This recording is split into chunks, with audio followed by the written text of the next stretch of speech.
4:30 in the morning, so I put on some lipstick, and my dog is looking for me right now. I think she might be able to find me. I don't know how much I'm going to be able to sleep. Uh, Voting day is Tuesday. It's Sunday now, and I feel like I just need to watch Iron Jawed Angels for the next several days on loop, um, and other films about the suffragists. I I I can't sleep, so I thought I'd make a video.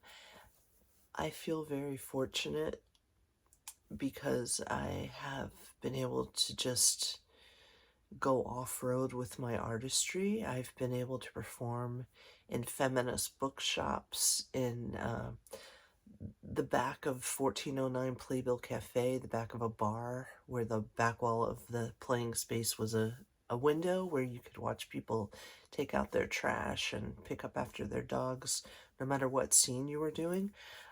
Sometimes people thought it was the bathroom and they would just step onto the stage. Joy Zinnemann once had a party for her mother there, and so I had to hold my show, even though she worked at studio. And the places I've traveled to, a little tiny schoolhouse in Scranton on the ice in the snow, a museum, universities, all of these alternate spaces, the places I've staged, the attic, just indoor, outdoor, promenade, all kinds of amazing things I've been able to do, and I feel like if I were my age, then now none of that would be accessible to me. There are no alternate spaces.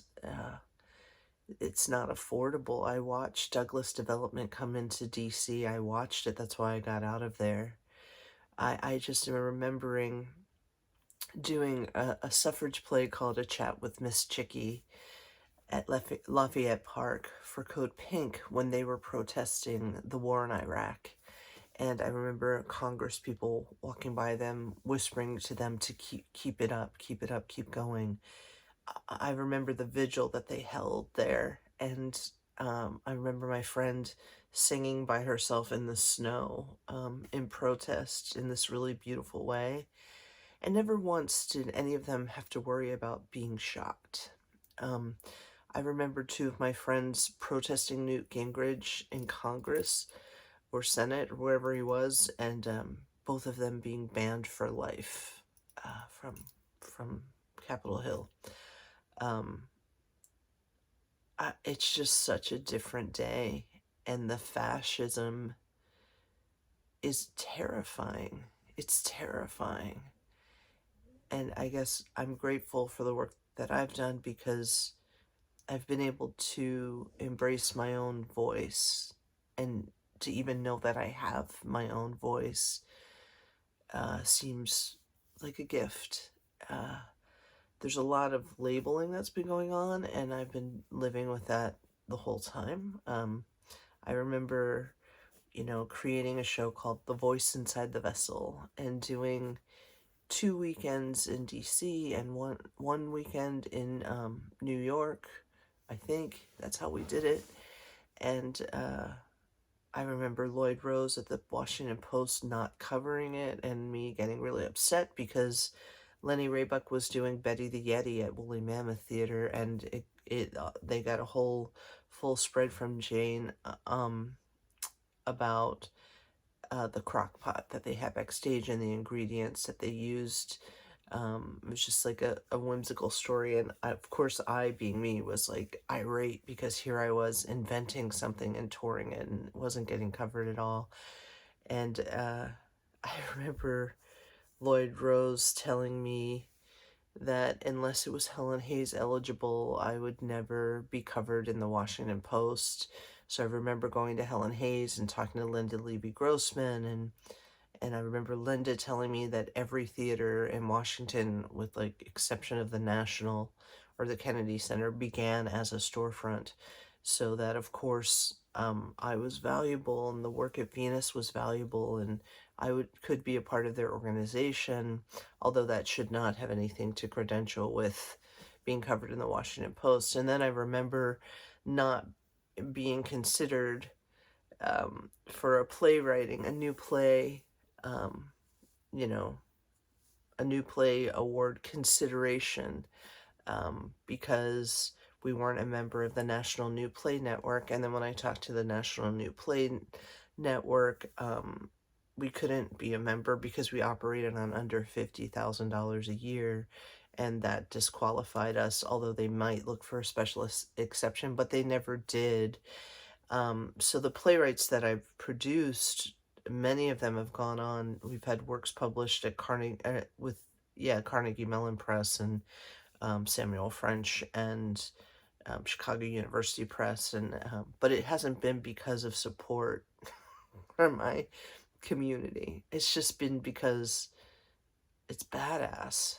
It just is the right work to do at the time, and my designers always want to show up and work with me, which I'm just realizing what a miracle all of this is, and what a miracle all of it has been, and how sad I am for the younger generation who doesn't have this, who doesn't.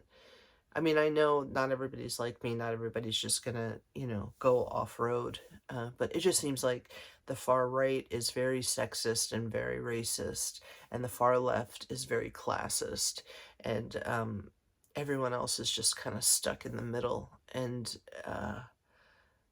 it's been nice to be blue collar. It's been nice to be the artist that writes the work or produces or directs or perform whatever. I've been so lucky, and it's essential that people find their voice. It's something obviously that I believe in very much, and 10 women chained themselves to that fence in Lafayette Park, and because they believed women had the right to vote, and already other women had died fighting for that cause, some just of exhaustion. We went into the Sewell Belmont House, which I don't think it's called that now, but Alice Paul ended up living there, and it's right on Capitol Hill, and she wrote the Equal Rights Amendment there. And there was one time when I went there, there was a payphone on the wall and a little Polaroid picture of her in a wheelchair with a quilt on that phone, and she was still like trying to get enough votes. But they also used that building for wedding receptions. I feel like we need to understand the value of what things mean. We need to know the story, and we need to really appreciate the narrative.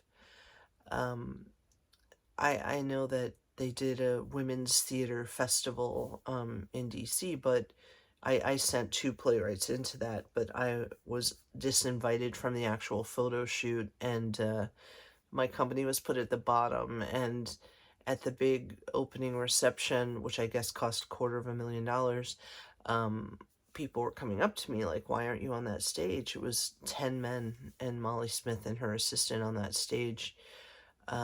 And I don't know why. Like, I think that when you have a bureaucratic machine, it doesn't resign. When you have a bureaucratic, just when the gears are grinding and the money's kicking out, and I think a lot of this is sort of, oil money, it's old money, and I think that's not what theater is to me, but that is what it is to a lot of people. So I would just advise you, if you're an artist, to trust yourself and believe in your voice and share it, even if you just share it with one or two other people, because we need that. We need that. We really need that. So Tuesday's going to come, and people are going to vote, and it's going to determine whether or not women are going to be able to exist as people. And that's unbelievable. It's unbelievable knowing the century and the more than a century of battle, um, just to get where we are now, just to hold on. And to see it slipping is really devastating. It's really depressing. But I think it's a time to celebrate light. It's a time to say, yeah, we're still here and we know what we're doing, and we can't get locked up in this terror, which is the whole point, right? That's what terrorists do. They freeze you out. So don't freeze. Keep moving through, and I will too, in a safe way. Because, like I said, I never had to worry. I mean, I've been threatened to be stabbed. Come here so I can stab you. And when I was loading out, I've been chased down. I've been mugged on the steps of the Women's Empowerment Center. I've not, I've dealt with stuff, but the terror in the world right now is nothing I've ever seen before. And I think that I'm glad we have this virtual communication because it's a safe way to stay connected. So stay connected and keep it up or start it up.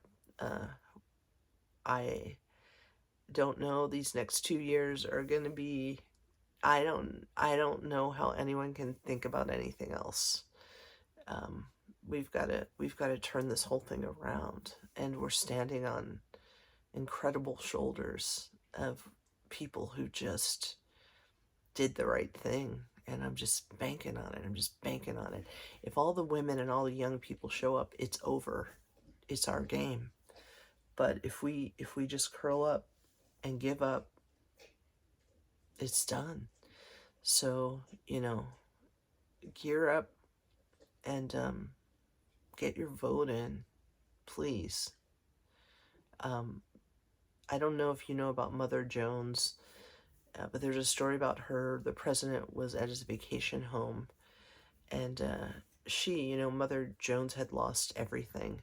She, her factory, where her textile, where she sewed, it burned to the ground, and her home, her husband died, her children died from disease, I think tuberculosis. She just lost everything. Everything was all gone. So the thing about a person who loses everything is they end up having nothing to lose after that. So she took on the coal miners and called them her children. And she heard about this president on vacation at his vacation home. So she gathered up all the children and she got the best clothes she could for them and cleaned them up and put them on a train and took them to his house, and just knocked on the front door and said, "We need to talk." And he hid in the closet. He actually hid in the closet, in the coat closet of his home, and said, "Tell her to go away." And so I think when leadership is cowardice, we have to confront that and change that. And when we get powerful people with vision that care about humanity, we need to really get behind it. Just get behind it, Just get behind it and believe in it and talk about it. I think that these false narratives, the Marjorie Taylor Greene narratives, are so ridiculous, and they're just distorted projection of what very ignorant people think that intelligent people are saying. That it's so hideous and ridiculous you almost can't take it seriously. But I would say that we have to take this seriously, like really seriously, if I'm ever going to sleep again. Let's take this seriously, folks. All right, ladies and everyone, vote, please.